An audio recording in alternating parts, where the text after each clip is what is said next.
وہاں آپ صلی اللہ علیہ وسلم کو یہ بھی معلوم تھا کہ قریش کا لشکر بھی نیم فاقہ کشی پر آ گیا ہے۔ یہ وہ کیفیت ہوتی ہے جو انسانوں کو ایک دوسرے کی شرائط ماننے پر اور معاہدوں اور سمجھوتوں پر مجبور کر دیتی ہے۔ کسی بھی تاریخ میں اس شخص کا نام نہیں لکھا جہاں رسول پاک صلی اللہ علیہ وسلم نے خفیہ طریقے سے قریش کے اتحادی غطفان کے سالار انیہ کے پاس اس مقصد کے لیے بھیجا کہ اسے قریش کی دوستی ترک کرنے پر آمادہ کرے۔ اسے یہ نہیں کہا گیا تھا کہ وہ مسلمانوں کے ساتھ مل جائے۔ رسول پاک صلی اللہ علیہ وسلم کا مقصد صرف یہ تھا کہ غطفان اور انیہ رضامند ہو جائیں اور اپنے قبیلے کو واپس لے جائیں، اور قریش کا لشکر 2000 نفری کے ساتھ فوج سے مرحوم ہو جائے گا۔ یہ توقع بھی کی جا سکتی تھی کہ دوسرے قبائل بھی غطفان کی تلقین میں قریش کے لشکر سے نکل جائیں گے۔ کیا محمد صلی اللہ علیہ وسلم ہمیں زبانی معاہدے کی دعوت دے رہا ہے؟ سالار انیہ نے رسول پاک صلی اللہ علیہ وسلم کے الیچی سے کہا، ہم نے یہاں تک آنے کا جو خرچ برداشت کیا ہے وہ کون دے گا؟ ہم دیں گے۔ رسول پاک صلی اللہ علیہ وسلم کے الیچی نے کہا، نبی پاک صلی اللہ علیہ وسلم نے فرمایا ہے کہ تم لوگ اپنے قبیلے کو واپس لے جاؤ تو اس سال مدینہ میں کھجوروں کی جتنی پیداوار ہوگی اس کا تیسرا حصہ تم لے جانا۔ مدینہ آ جانا، پوری پیداوار دیکھ لینا اور اپنا حصہ اپنے ہاتھوں الگ کر کے لے جانا۔ سالار انیہ میدان جنگ میں لڑنے اور لڑانے والوں کی قیادت کرنے والا جنگجو تھا، لیکن غیر جنگی مسائل اور امور کو بہت کم سمجھتا تھا۔ مورخ ابن قتیبہ نے لکھا ہے کہ اس واقعہ کے کچھ ہی عرصے بعد رسول پاک صلی اللہ علیہ وسلم نے اسے مستعد احمق کا خطاب دیا تھا۔ وہ بڑے طاقتور جسم والا اور جسمانی لحاظ سے پھرتیلا اور مستعد رہنے والا آدمی تھا۔ اس نے اپنے سردار غطفان سے بات کی، خدا کی قسم محمد صلی اللہ علیہ وسلم نے ہمیں کمزور سمجھ کر یہ پیغام بھیجا ہے۔ غطفان نے کہا، اس کے الیچی سے پوچھو کہ مدینہ کے اندر لوگوں کو بھوک کا سامنا نہیں، ہم انہیں بھوک سے نڈھال کر کے ماریں گے۔ کیا تم دیکھ نہیں رہے ہو کہ ہمارا اپنا لشکر بھوک سے نڈھال ہو رہا ہے؟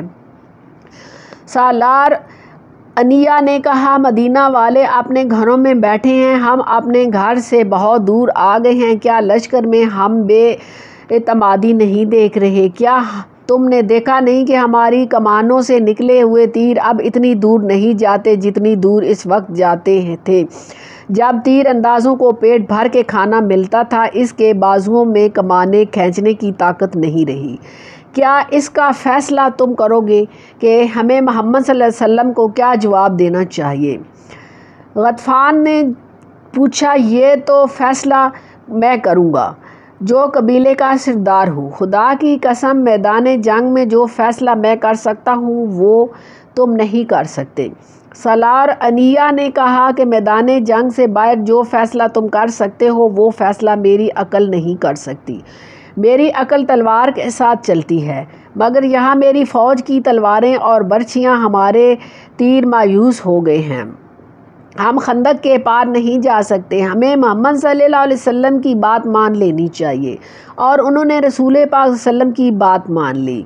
الیچی امید افزا جواب لے کر آ گیا، اسے قریش کا کوئی آدمی نہیں دیکھا جا سکتا تھا کیونکہ غطفان کی فوج محاذرے کے کسی اور مقام پر تھی۔ اللہ کے رسول صلی اللہ علیہ وسلم کے خلاف کون بول سکتا تھا؟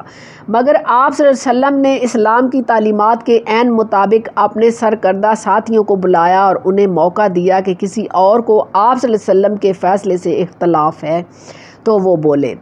آپ صلی اللہ علیہ وسلم ایک شخص کا فیصلہ پوری قوم پر ٹھونسنے کے قائل نہ تھے، چنانچہ آپ صلی اللہ علیہ وسلم نے سب کو بتایا کہ آپ صلی اللہ علیہ وسلم نے غطفان کو کیا پیشکش کی ہے۔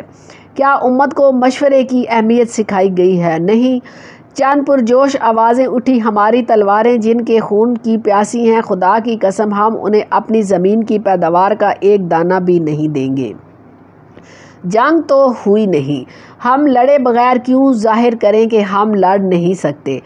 ان کی تائید میں کچھ آوازیں اٹھی، ایسی دلیلیں دی گئی جنہیں رسول اللہ صلی اللہ علیہ وسلم نے اس لیے قبول فرما لیا کہ یہ اکثریت کی آواز تھی۔ آپ صلی اللہ علیہ وسلم نے اپنے الیچی کو دوبارہ غطفان اور انیہا کے پاس نہ بھیجا، لیکن آپ صلی اللہ علیہ وسلم نے سب پر واضح کر دیا تھا کہ تدبیر اور حکمت عملی کے بغیر ماجرا نہیں توڑا جا سکتا۔ خدا حق پرستوں کے ساتھ تھا۔ رسول پاک صلی اللہ علیہ وسلم نے اپنے اللہ سے مدد مانگی جو ایک انسان کے روپ میں آپ صلی اللہ علیہ وسلم کے سامنے آ گئی۔ یہ تھے نعیم بن مسعود۔ ان کا تعلق غطفان کے قبیلے کے ساتھ تھا۔ نعیم سرکردہ شخصیت تھے، خدا نے انہیں غیر معمولی دماغ عطا کیا تھا۔ 3 اہم قبیلوں قریش، غطفان اور بنو قریظہ پر ان کا اثر و رسوخ تھا۔ ایک روز نعیم جو کہ قبیلہ غطفان میں تھے مدینہ میں رسول پاک صلی اللہ علیہ وسلم کے سامنے آ کھڑے ہوئے۔ خدا کی قسم تو قبیلہ غیر کا ہے، رسول پاک صلی اللہ علیہ وسلم نے فرمایا، تو ہم میں سے نہیں، تو یہاں کیسے آ گیا؟ میں آپ میں سے ہوں۔ نعیم نے کہا، مدینہ میں گواہ موجود ہیں، میں نے در پردہ اسلام قبول کر لیا تھا، اپنے قبیلے کے ساتھ اسی مقصد کے لیے آیا تھا کہ آپ صلی اللہ علیہ وسلم کے حضور حاضر ہو جاؤں، مگر موقع نہ مل سکا۔ پتہ چلا کہ آپ صلی اللہ علیہ وسلم نے میرے قبیلے کے سردار اور سالار کو قریش سے دوستی ترک کر کے واپس چلے جانے کا پیغام بھیجا تھا، اور آپ صلی اللہ علیہ وسلم نے اس کا معاوضہ بھی بتا دیا تھا، لیکن آپ صلی اللہ علیہ وسلم نے بات کو مزید آگے نہ بڑھایا۔ اللہ کی تجھ پر رحمت ہو۔ رسول پاک صلی اللہ علیہ وسلم نے پوچھا، کیا تم بات کو آگے بڑھانے آئے ہو؟ نہیں، میرے اللہ کے سچے نبی صلی اللہ علیہ وسلم۔ نعیم نے جواب دیا، مجھے آپ صلی اللہ علیہ وسلم ہی کے قدموں میں آنا تھا، اہل مدینہ پر مشکل کا وقت آن پڑا ہے، میں اپنی جان لے کر حاضر ہوا ہوں۔ یہ رسول پاک صلی اللہ علیہ وسلم کے اور اسلام کے شہدائیوں کی جس کام آ سکتی ہے، حضور پاک صلی اللہ علیہ وسلم کے قدموں میں پیش کرتا ہوں۔ اپنے لشکر میں سے چھپ چھپا کر نکلا ہوں، خندق میں اترا تو لیکن سنتریوں کی موجودگی میں اوپر آنا خودکشی کے برابر تھا۔ اوپر چڑھنا ویسے بھی محال تھا، بڑی مشکل پیش آئی۔ خدا سے آپ صلی اللہ علیہ وسلم کے نام پر التجا کی، گڑ گڑا کر دعا مانگی، اللہ نے کام کر دکھایا۔ سنتری آگے چلے گئے اور میں خندق پر چڑھ آیا۔ رسول پاک صلی اللہ علیہ وسلم کو نعیم کے متعلق بتایا گیا تھا کہ یہ کسی حیثیت کی شخصیت ہے۔ رسول پاک صلی اللہ علیہ وسلم نے ان کے ساتھ 2-4 باتیں کی تو آپ صلی اللہ علیہ وسلم کو اندازہ ہو گیا کہ نعیم اونچی سطح اور عقل کے انسان ہیں۔ آپ صلی اللہ علیہ وسلم نے نعیم کو بتایا کہ محاذرے نے جو حالات پیدا کر دیے ہیں، ان سے نکلنے کے لیے ضروری ہو گیا ہے کہ قریش کے لشکر میں جو مختلف قبائل شامل ہیں انہیں قریش سے بدظن کیا جائے۔ اس کا طریقہ یہ ہے کہ 2-3 قبائل کے ساتھ خفیہ معاہدے کر لیے جائیں۔ یا رسول پاک صلی اللہ علیہ وسلم، نعیم نے کہا، اگر میں یہ کام اپنے طریقے سے کر دوں تو کیا رسول پاک صلی اللہ علیہ وسلم مجھ پر اعتماد کریں گے؟ تجھ پر اللہ کی رحمت ہو نعیم۔ رسول پاک صلی اللہ علیہ وسلم نے فرمایا، میں تجھے اور تیرے نیک ارادوں کو اللہ کے سپرد کرتا ہوں، میں واپس اپنے قبیلے میں چلا جاؤں گا۔ نعیم نے کہا، لیکن یہ نہیں بتاؤں گا کہ میں مدینے میں آیا تھا، یہاں سے میں کعب بن اسد پاس جا رہا ہوں، میرے اللہ کے رسول پاک صلی اللہ علیہ وسلم میری کامیابی کے لیے دعا فرمائیں۔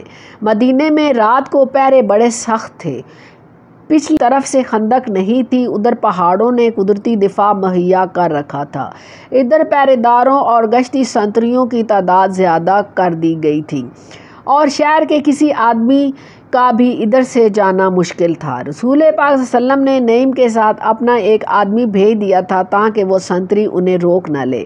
یہ آدمی نعیم کو مدینے کے ساتھ باہر تک چھوڑ کر واپس آ گیا۔ رات کا پہلا پہر تھا جب نعیم بنو قریظہ کی بستی میں کعب بن اسد کے دروازے پر پہنچے۔ دروازہ غلام نے کھولا، تب مجھے اچھی طرح جانتے ہو؟ نعیم نے پوچھا۔ نعیم بن مسعود کو کون نہیں جانتا؟ کعب نے کہا، غطفان کے قبیلے کو تجھ جیسے سردار بہت فخر ہے۔ کہو نعیم، رات کے اس پہر میں تمہاری کیا خدمت کر سکتا ہوں؟ میں نے 10 دنوں کی مہلت مانگی تھی، ابھی تو 6-7 دن ہی گزرے ہیں۔ میں نے مسلمانوں پر شب خون مارنے کے لیے آدمی تیار کر لیے ہیں۔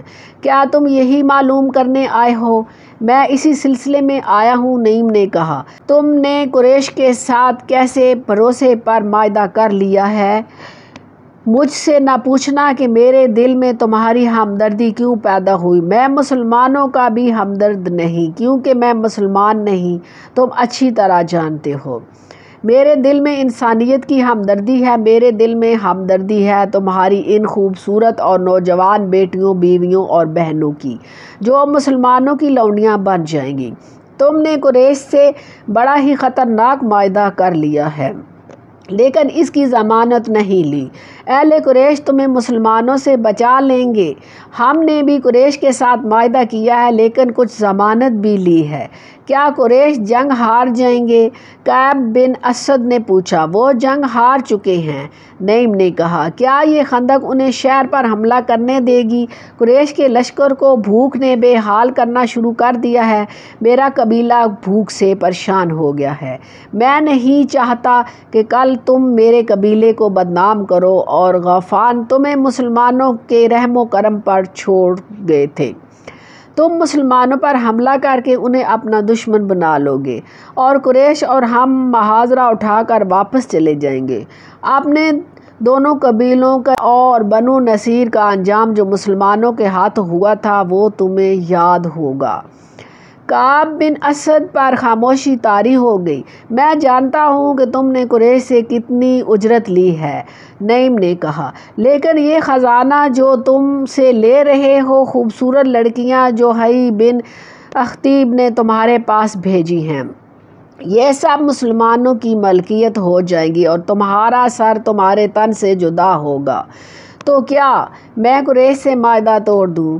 کعب نے پوچھا۔ معاہدہ نہ توڑو، نعیم نے کہا۔ انہیں ابھی ناراض نہ کرو، لیکن اپنی حفاظت کی ان کی ضمانت لو۔ عرب کے رواج کے مطابق انہیں کہو کہ ان کے اونچے خاندانوں کے کچھ آدمی تمہیں یرغمال کے طور پر دے دیں۔ اگر انہوں نے اپنے چند ایک معزز اور سرکردہ آدمی دے دیے تو یہ ثبوت ہوگا کہ وہ معاہدے میں مخلص ہیں۔ ہاں نعیم، کعب بن اسد نے کہا، میں ان سے یرغمال میں آدمی مانگوں گا۔ نعیم بن مسعود رات کے وقت پہاڑیوں میں چلے آ رہے تھے۔ ان کی منزل قریش کے خیمہ گاہ تھی، جو کئی میل دور تھی۔ سیدھا رستہ چھوٹا تھا، لیکن رستے میں خندق تھی۔ وہ بڑی دور کی چکر کاٹ کے جا رہے تھے۔ وہ گزشتہ رات سے مسلسل چلے آ رہے تھے، مگر چھپ چھپا کر چلنے اور عام سفر کرنے میں بڑا فرق ہوتا ہے۔ نعیم جب ابو سفیان کے پاس پہنچے تو ایک اور رات شروع ہو چکی تھی۔ اس وقت ان کی ہڈیاں بھی دکھ رہی تھی اور ان کی زبان سوکھ گئی تھی۔ ایک ہی بار بے تحاشا پانی پی کر وہ بولنے کے قابل ہوئے۔ ابو سفیان نعیم کی دانش مندی اور تدبیر سے متاثر تھا۔ تمہاری حالت بتا رہی ہے کہ تم اپنے لشکر میں سے نہیں آئے، ابو سفیان نے نعیم سے پوچھا۔ کہاں سے آ رہے ہو؟ بہت دور سے، نعیم بن مسعود نے جواب دیا۔ جاسوسی کی ایک مہم سے آ رہا ہوں۔ تم لوگ بنو قریظہ کے ساتھ معاہدہ کر کے آئے ہو، کیا تم بھول گئے تھے کہ یہودیوں کو ہمارے ساتھ دلچسپی ہے؟ وہ صرف اس لیے ہے کہ وہ اسلام کو ہمارے ہاتھوں یہیں پر ختم کرا دینا چاہتے ہیں۔ میں بنو قریظہ کے 2 دوستوں سے مل کر آیا ہوں، اور مجھے مدینہ کا بھی ایک پرانا دوست مل گیا تھا۔ مجھے پتہ چلا کہ کعب بن اسد نے محمد صلی اللہ علیہ وسلم کا ساتھ نہیں چھوڑا، بلکہ کعب نے مسلمانوں کو خوش کرنے کا ایک نیا طریقہ سوچا ہے۔ تم نے اسے کہا کہ وہ مدینہ میں مسلمانوں پر حملہ کرے۔ اب وہ تم سے قریش کے سرکردہ خاندانوں کے چند افراد یرغمال میں ضمانت کے طور پر رکھنے کے لیے مانگے گا، مگر انہیں وہ مسلمانوں کے حوالے کر دے گا، اور مسلمان ان افراد کو قتل کر دیں گے۔ پھر یہودی مسلمانوں کے ساتھ مل جائیں گے اور دونوں ہم پر حملہ کر دیں گے۔ میں تمہیں خبردار کرنے آیا ہوں کہ یہودیوں کو یرغمال میں اپنا ایک آدمی بھی نہ دینا۔ خدا کی قسم نعیم، ابو سفیان نے کہا اگر تمہاری یہ بات سچ نکلی تو میں بنو قریظہ کی بستیاں اجاڑ دوں گا۔ کعب بن اسد کی لاش کو میں اپنے گھوڑے کے پیچھے باندھ کر گھسیٹتا ہوا مکہ لے جاؤں گا۔ اس نے کیا سوچ کر ہمیں دھوکہ دینے کی کوشش کی ہے؟ اس کی سوچ پر آپ نے شراب اور حسین لڑکیوں کا طلسم طاری کر دیا ہے۔ نعیم بن مسعود نے کہا کیا شراب اور عورت کسی کے دل میں خلوص اور دیانتداری رہنے دیتی ہے؟ اسے شراب اور عورت کسی نے دی ہے۔ ابو سفیان نے کہا کیا بدبخت کعب اتنی سی بات نہیں سمجھ سکا کہ میں نے اس کے ساتھ جو معاہدہ کیا ہے میں اس کی قوم اور اس کے مذہب کا تحفظ ہے، اور اگر محمد صلی اللہ علیہ وسلم کا مذہب اسی طرح پھیلتا چلا گیا تو یہودیت ختم ہو جائے گی۔ تم یہودیوں کو ابھی تک نہیں سمجھ سکتے؟ نعیم نے کہا وہ اپنے دشمن پر بھی ظاہر نہیں ہونے دیتے کہ وہ اس کے دشمن ہیں۔ حی بن خطیب بھی یہودی ہے، اس نے تمہاری طرف سے کعب کو شراب کا نصف مٹکا اور 2 نہایت حسین لڑکیاں دی ہیں۔ میں جب کعب سے ملا تو وہ شراب میں بدمست تھا اور دونوں لڑکیاں نیم برہنہ حالت میں اس کے پاس تھی۔ اس نے بدمستی کے عالم میں مجھ سے کہا کہ اہل قریش کو انگلیوں پر نچا رہا ہے۔ نعیم ابو سفیان نے تلوار کے دستے پر ہاتھ مار کر کہا میں مدینہ سے محاصرہ اٹھا کر بنو قریظہ کی نسل ختم کر دوں گا۔ اس کی یہ جرأت کہ قبیلہ قریش کے سرکردہ چند افراد کو ضمانت کے طور مال بنا کر رکھنا چاہتا ہے۔ تمہیں اتنا ابو سفیان نے کہا ٹھنڈے دل سے سوچو اور فیصلہ کر لو کہ کعب کو تم ایک بھی آدمی یرغمال میں نہیں دو گے۔ میں فیصلہ کر چکا ہوں۔ ابو سفیان نے کہا کیا تم اہل مدینہ کی کوئی خبر دے سکتے ہو؟ وہ کس حال میں ہیں؟ وہ کب تک بھوک برداشت کرتے رہیں گے؟ نعیم بن مسعود کو ابو سفیان کے پاؤں اکھاڑنے کا موقع مل گیا۔ میں حیران ہوں ابو سفیان۔ نعیم نے کہا اہل مدینہ خوش اور مطمئن ہیں، وہاں بھوک کے کوئی آثار نہیں، خوراک کی کمی ضرور ہے لیکن اہل مدینہ کا جوش اور جذبہ ایسا ہے جیسے انہیں خوراک کی ضرورت ہی نہیں۔ اس کا مطلب یہ ہوا کہ ہمارے محاصرے پر ان کا کوئی اثر نہیں ہوا۔ ابو سفیان نے کہا بالکل نہیں۔ نعیم بن مسعود نے کہا ان پر محاصرے کا یہ اثر ہے کہ وہ جوش خروش سے پھٹے جا رہے ہیں۔ ہمارے یہودی جاسوس ہمیں بتا رہے ہیں کہ مدینہ میں خوراک تقریباً ختم ہو چکی ہے۔ ابو سفیان نے ذرا پریشان ہو کر کہا وہ جھوٹ بولتے ہیں۔ نعیم نے اسے اور زیادہ پریشان کرنے کے لیے کہا میں تمہیں پھر کہتا ہوں کہ یہودیوں پر بھروسہ نہ کرنا، یہ بتا کر کہ مسلمانوں کی حالت اچھی نہیں۔ وہ تمہیں اکسا رہے ہیں کہ ہم مسلمانوں کو کمزور سمجھ کر ان سے خندق عبور کر لو اور مدینہ پر حملہ کر دو۔ وہ اہل قریش اور میرے قبیلے غطفان کو مسلمانوں کے ہاتھوں تباہ کرانا چاہتے ہیں۔ اسی کے ساتھ ناظرین میں اجازت چاہتی ہوں، اگلی قسط تک اللہ حافظ۔